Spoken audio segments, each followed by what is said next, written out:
प्रतिनिधी म्हणून पालकमंत्री त्या ठिकाणी आले होते आणि त्यांनी आश्वासन दिलं होतं की आम्ही मुख्यमंत्र्यांशी बोलू, ही मदत जाहीर करू. त्यानंतर बैठक झाली असं आम्हाला समजलं, परंतु त्या बैठकीमध्ये ठोस काय उपाय आला नाही. आणि त्याचबरोबर पालकमंत्र्यांशिवाय एकही कोण मंत्री असून दे, सरकारला प्रतिनिधी असून दे, हे लोकांसमोर किंवा शेतकऱ्यांसमोर किंवा माध्यमांसमोर येऊन त्यांनी मदत जाहीर केली नाही. आणि त्यामुळे आता आपण बघितलं असेल की आजचा रस्ता रोको आहे, कालचा मोर्चा पण दडपण्याचा प्रयत्न करत होता, परंतु सरकारचे म्हणून प्रतिनिधी म्हणून आम्ही त्या मोर्चात आमच्या भूमिका सांगितल्या. आणि आज आपण बघितलं असेल की आज सरकार हा रस्ता रोको दडपण्याचा प्रयत्न करत आहे, परंतु आमची भूमिका आता उद्या 2 दिवसात अधिवेशन संपणार आहे आणि शेतकरी एकवटला आहे की आपल्याला खरोखर नुकसान झालं, शेतकरी यातनं उठणार नाही, तो देशोधडीला लागेल. आणि त्यामुळे सरकारने सकारात्मक आमच्या आंदोलनाकडे बघून सरकारने मदत जाहीर केली, कोकणाकडे मागत नाही.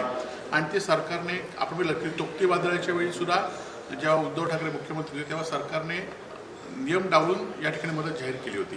तशीच मदत यावेळी जाहीर करावी, शेतकऱ्यांना हेक्टरी 5 लाख रुपये मदत जाहीर करायची आमची प्रमुख मागणी आहे आणि ती मागणी होते तोपर्यंत हे आंदोलन चालूच राहणार. तुमच्या पहिल्या आंदोलन सकारात्मक भूमिका घेतलेली पाहायला मिळते. बागायतदारांशी पण बोलले, तुम्ही मोर्चा काढला तेव्हा मोर्चावी तुमच्याशी येऊन आणि बागायतदारांशी बोलले. आजच्या अधिवेशनात कुठेतरी त्या मुद्दा येईल, पालकमंत्र्यांची सकारात्मक भूमिका मोर्चाच्या वेळी आम्ही त्यांना यावेळी पण सकारात्मक दाखवली ना, पालकमंत्री आल्यानंतर आम्ही पण सकारात्मक दाखवली. परंतु पालकमंत्री सोडल्यानंतर सरकारमधलं कोणच प्रतिनिधी यावर बोलत नाही. पालकमंत्री एकटेच सांगतात की मदत जाहीर करू, परंतु सरकारला कोणी जाहीर केली? सरकारने कोणच माध्यमासमोर आलं नाहीत, आमच्यासमोर आले नाहीत किंवा सरकारने आपल्या विभागातर्फे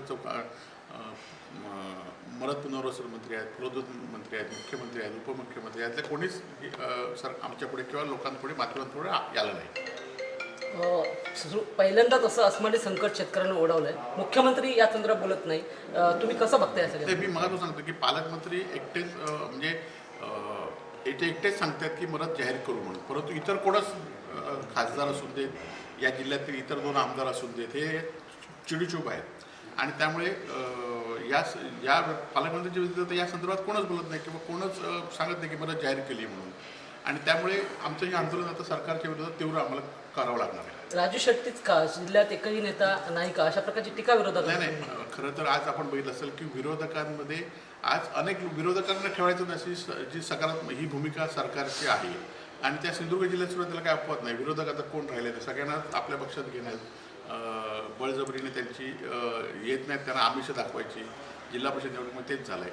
आणि त्यामुळे राजू शेट्टीला लोकांनी हे केलं आहे. आणि त्यावर आम्ही पण आता जे विरोधक आमच्यासारखे आहेत ते विरोधक सुद्धा दाबण्याचं सरकार प्रयत्न करतो. आम्ही पण त्यांच्यावर आणि शिवसैनिक उद्धव बाळासाहेब ठाकरेचे शिवसैनिक पूर्ण ताकदीनिशी या आंदोलनामध्ये सहभागी 8 दिवसापूर्वी झाले होते आणि आजही आहे. आरपाराची लढाई असेल निश्चितपणे. आता खरं तर आपण पाहिलं की बागायतदार हा कधी असा रस्त्यावर येत नाही होतो, आता पुन्हा रस्त्यावर येतोय. त्यामुळे ही आता आरपारची लढाई करावी लागणार आणि आम्ही त्यासाठी निश्चित प्रयत्न करू. ज्या नेतृत्व करणारे राजू शेट्टी यांना पोलिसांनी नोटीस बजावली नाही, मात्र आपल्याला आणि जे शेतकरी आहेत जे आंदोलनात सहभागी होणार आहेत यांना नोटीस बजावणार. अशा नोटिशीला आम्ही भीक घालत नाही, कारण परंतु आमच्यावर पुढे दबाव आणायचा, कारण हे लोक शेवटी कोण जमवत आहे, आम्ही स्थानिक लोकच जमवणार आहोत आणि त्यामुळे आमच्यावर दबाव आणण्याचा प्रयत्न आहे. परंतु अशा दबावाला भीक घालणार नाही, आंदोलन तीव्र होणार.